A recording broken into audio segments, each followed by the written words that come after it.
மகரந்த பொடிகளை எடுத்து அதில் மஞ்சள் தங்கம் கொஞ்சம் இட்டு இடித்து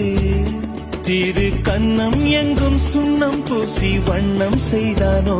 ஒரு கோடி பூக்கள் கொண்டு ஜோடி பூக்கள் செய்தானோ முன்முதல்